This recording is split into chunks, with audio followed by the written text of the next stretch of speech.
मैं आज आपको एक बड़ा इंटरेस्टिंग टॉपिक छेड़ूंगा कि cost of visiting India and is it even worth it after living here for a certain amount of time, for a long period of time.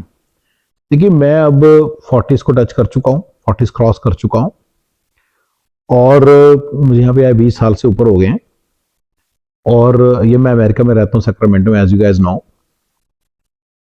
And मतलब कि दो बच्चे हैं, वाइफ हैं। तो अगर हम इंडिया जाना चाहते हैं तो पहले मैं खर्चा गिना देता हूँ। देखिए, 1000 सवा हजार की तो टिकट है इकॉनमी। थोड़ा सा अगर आपने थोड़ी अच्छी लेनी है तो $2000 की टिकट पड़ जाती है प्रीमियम इकॉनमी। अगर आपने बिजनेस क्लास लेनी है तो 3000 3500 बाद चले जाती है, इवन मोर। ठीक है, तो आप मिनिमम इतना है कि $6-7 हजार तो टिकट के लगा के चलो। ठीक है ना, $6-7 हजार रिटर्न टिकट है, ये रिटर्न टिकट।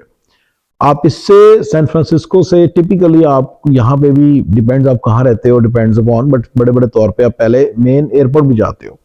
हमारे को उसकी कॉस्ट अराउंड $300-400 पड़ती है। उसके बाद चंडीगढ़ डायरेक्ट फ्लाइट नहीं होगी, आपके नेटिव डायरेक्ट फ्लाइट नहीं होगी, किसी की भी नहीं होती। तो आप अपने नेटिव जाओगे जहां पे इंटरनेशनल एयरपोर्ट है। मेरे केस में दिल्ली से चंडीगढ़ जाना होता है। मान लो दिल्ली में रहते हो तो अलग बात है, वो दिल्ली से चंडीगढ़ जाना है मोर यूजुअल सिनेरियो। बेंगलोर लोग दिल्ली से कहीं और जा रहे होते हैं, अक्सर ये बड़ा कॉमन है, कनेक्टिंग फ्लाइट होती है। तो ठीक है, तो पैसा उसमें भी लगेगा, टैक्सियों में पैसा लगेगा, ये सारा पैसा मिला के उसके बाद इंडिया जाएंगे, वहां पे सारा रहना, गिफ्ट्स, ये वो सब मिला के पैसा लगता है। बात $10,000 पे आराम से चले जाती है, 10 11 12 हजार डॉलर पे। इंडिया में कहीं और घूमा तो और पैसे लगेंगे। ठीक है, तो ये तो आपकी एक, पहले तो आपका जो एक मोटी टैब लग गई, आपको मोटा पैसा लग गया। दूसरा, हैसल।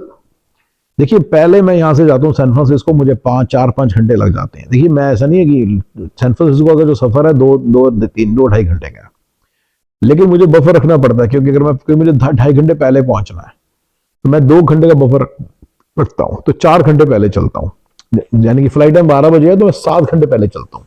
3 घंटे पहले तो पहुंचना ही है, 2 घंटे का बफर रखा है और 2 घंटे की ड्राइव टाइम है। ठीक है, किसी कारण से मेरा 2 की जगह 5 लग गए तो मैं थोड़ा सा, मेरा जो 3 घंटे पहले पहुंचना उसके 2 घंटे पहले पहुंच जाता हूँ, तो इससे चल जाता है।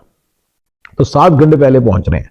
अब लगाइए कि आप मान लीजिए मतलब आपकी 12 बजे की फ्लाइट है दोपहर की, तो आपको 5 बजे निकलना है घर से। 12 बजे के बाद आपको लगेंगे 24 घंटे, 20 से 22 घंटे लगेंगे दिल्ली पर पहुंचने में। दिल्ली में अगर तो आप टैक्सी से सीधा चले गए तो आपको 2 घंटे निकलने के बाहर एयरपोर्ट में आने के, और उसके बाद 5 घंटे और लगा लो, 7 घंटे और लगेंगे।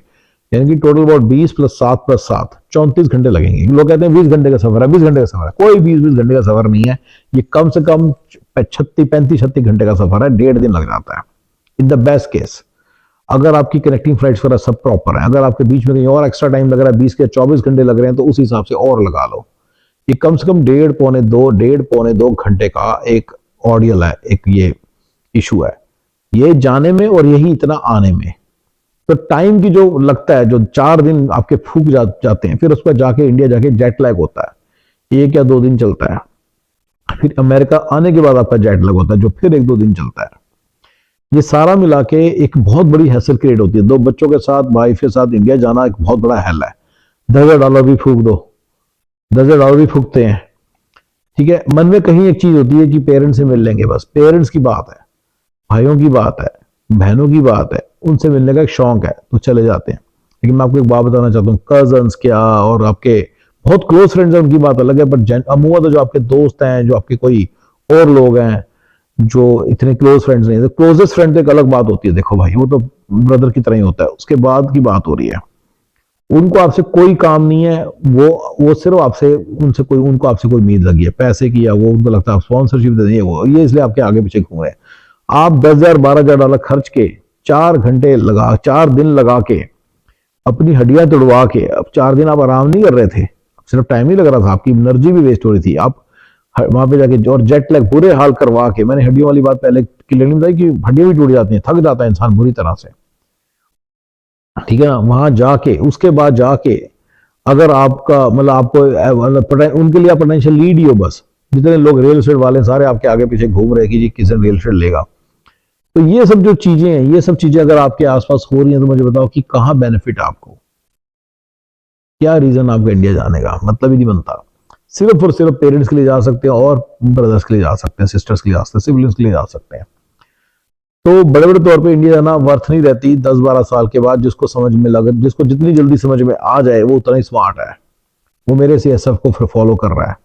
देखिए मेरा कंप्लीट सक्सेस फॉर्मूला है CSF, ठीक है। इसमें सिर्फ पैसे नहीं मैं कमाना बता रहा हूँ, मैं पैसे प्रिजर्व करने बता रहा हूँ, अपनी लाइफ को एक फुलफिलिंग वे में जीना बताऊंगा कैसे करना है। तो उसके अंदर ये चीज फिट बैठती है कि आप इंडिया मत ही जाइए, आप पेरेंट्स को यहाँ लाने की कोशिश कीजिए। मैं आपको इसके भी बेनिफिट्स बताऊंगा अभी, ठीक है ना। जॉइंट पेरेंट्स अगर आपके साथ रहते होंगे, बच्चों को पेरेंट्स मिल जाएंगे, उनके अंदर आपकी कल्चर जाएगी। अब पेरेंट्स के थ्रू आप तो इतनी नहीं डाल सकते, पेरेंट्स डाल सकते हैं उनके अंदर। यहाँ पे आएंगे आपको एक तसल्ली रहेगी, पेरेंट्स का रहना एक अपने आप में बड़ी तसल्ली देता है। कई लोगों ने एक बात बनाई है कि नहीं यार लड़ाई होगी सास बहू की, ऐसे वो सास, अरे वो सास अपने आप परेशान होगी लाइफ से। फिल्म देखो सस्पेक्ट है, वो बंदा भाग जाता है, वो क्या नाम है, अमेरिका विद हिज मदर, उसकी मदर बेचारी परेशान हो जाती है, कहती है क्योंकि काम करना पड़ता है सारा घर का। तो यहाँ पे सास और बहू की उतनी प्रॉब्लम्स नहीं आती जितने आप सोच रहे हैं, ऐसा कुछ नहीं होता यहाँ पे। सब एंजॉय करते हैं अपनी लाइफ, अच्छा टाइम निकलता है। वो स्मार्ट बंदे होते हैं, सास को भी पता होता है कि बहू है तो मेरा खड़ी हूँ, बहू को पता होता है सास का एक बेनिफिट हो रहा है मुझे, तो कोई पंगा नहीं होता। यहाँ पे ज्वाइंट फैमिली बहुत अच्छा चीज काम कर सकती है, तो उनको यहाँ लेकर आओ, ब्रदर्स को यहाँ मूव करवाओ। अगर आपके ब्रदर्स हैं इंडिया में या इधर उधर, उनको यहाँ मूव करवाओ, आपको ज्यादा बेनिफिट होगा। कई लोग इस पर बहुत, पता नहीं क्या मैंने देखा, कई लोगों को बड़ा होता है यार मैं यहाँ पहुंच गया, किसी और को ना आने दूं। अगर आप अमेरिका आ गए और आपको फुलफिलिंग आप जीनी है, सब कुछ करना है, तो अपने पेरेंट्स भाइयों को यहाँ पे बुलाने की कोशिश करो, किस तरह से लाने की कोशिश करो, लाइफ का चार्म क्रिएट हो जाएगा आपको थोड़ा सा। तो मैंने एक वीडियो में बताया ना कितना प्रॉब्लम है यहाँ पे, अकेलापन फील होता है बहुत ज्यादा, वो सारे इश्यूज यहाँ पे दूर हो जाएंगे अगर आपके पेरेंट्स आपके साथ हैं, आपके घर वाले आपके साथ हैं। तो ये मतलब थोड़ी चीज है जो मेरे को लगता है कि होनी चाहिए। बट आपका इंडिया जाना हर दूसरे दिन सिर्फ स्टुपिडिटी है, सिर्फ एक स्टुपिडिटी है, बहुत बड़ी स्टुपिडिटी है जिसका आपको अंदाजा ही नहीं है। ये कोई फायदा नहीं होने वाला, सिर्फ और सिर्फ आपका दिमाग खराब होने वाला है। इंडिया जाके कई लोगों को तो मजा ही बड़ा आता है, क्योंकि ₹1 80 का हो जाता है और खर्चने में मजा आता है। एक छोटी सी खुशी के लिए आप कर जाते हो, कितनी वेन सी खुशी है। अमेरिका में जहां पर रह रहे हो, टिपिकली ऐसे बंदे अमेरिका में बहुत बुरे तरीके से रह रहे होते हैं,